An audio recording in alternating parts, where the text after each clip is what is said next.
Assalamualaikum warahmatullahi wabarakatuh. Nama saya Cici Sri Asih dari PBA 3C. Di sini saya akan menjelaskan antara bahasa ibu, bahasa kedua, bahasa nasional, dan bahasa asing. Yang pertama saya akan menjelaskan tentang bahasa ibu. Bahasa ibu itu apa sih? Bahasa ibu itu merupakan bahasa pertama yang dikuasai oleh manusia sejak lahir melalui interaksi sesama anggota masyarakat. Lingkungan bahasanya seperti keluarga dan lingkungannya. Contohnya, saya lahir di Subang. Bahasa ibu Subang di kota ini menggunakan logat Sunda, di mana intonasi dan naik turunnya logat Sunda itu sudah tertera apabila saya berbicara menggunakan bahasa Inggris atau bahasa asing yang lain. Selanjutnya, saya akan menjelaskan tentang bahasa kedua. Bahasa kedua adalah bahasa yang didapatkan dari lingkungan di luar rumah seperti lingkungan sekolah, tempat bermain, dan lingkungan sosial. Pembelajaran bahasa kedua ditentukan oleh berbagai faktor, diantaranya yaitu faktor motivasi. Faktor motivasi di sini yaitu dorongan, tujuan, dan keinginan yang dicapai oleh seseorang. Yang kedua yaitu faktor usia, di mana perbedaan umur yang mempengaruhi kecepatan dan keberhasilan belajar seseorang sehingga mampu belajar untuk bahasa kedua tersebut. Yang ketiga yaitu faktor penyajian formal, yaitu yang didukung oleh perangkat pembelajaran formal yang ada di sekolah.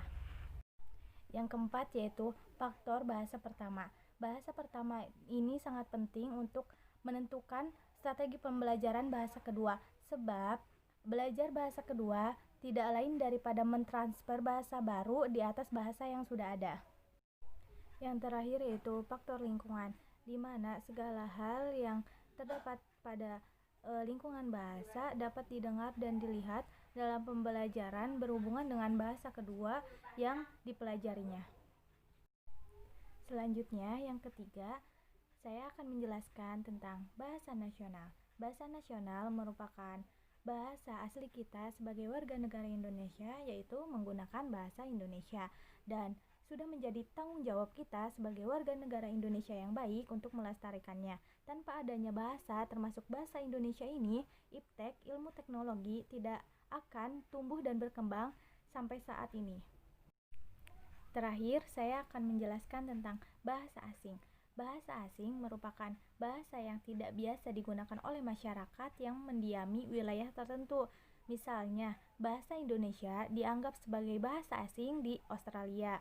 Dan dalam Kamus Besar Bahasa Indonesia juga dikatakan bahasa asing adalah bahasa yang tidak termasuk bahasa Indonesia dan bahasa daerah, seperti bahasa Cina, bahasa Inggris, bahasa Arab, dan lain sebagainya.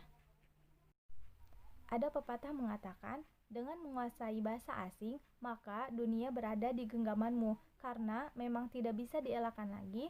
Di era globalisasi modern seperti sekarang ini, dunia global menjadikan bahasa asing itu salah satu hal penting dalam berkomunikasi.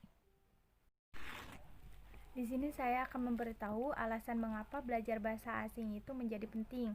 Yang pertama yaitu belajar bahasa asing memudahkan kamu diterima di dunia internasional. Yang kedua, meningkatkan pengetahuan dalam ruang lingkup global. Yang ketiga, memudahkan kamu mengikuti perkembangan teknologi. Yang keempat, memudahkan kamu bergaul di tanah internasional. Yang kelima yaitu memudahkan kamu melanjutkan ke jenjang pendidikan yang lebih tinggi di luar negeri. Yang keenam yaitu memudahkan kamu mendapatkan beasiswa di luar negeri.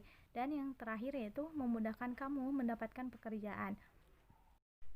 Mungkin cukup sekian yang dapat saya sampaikan, kurang lebihnya mohon maaf. Wassalamualaikum warahmatullahi wabarakatuh.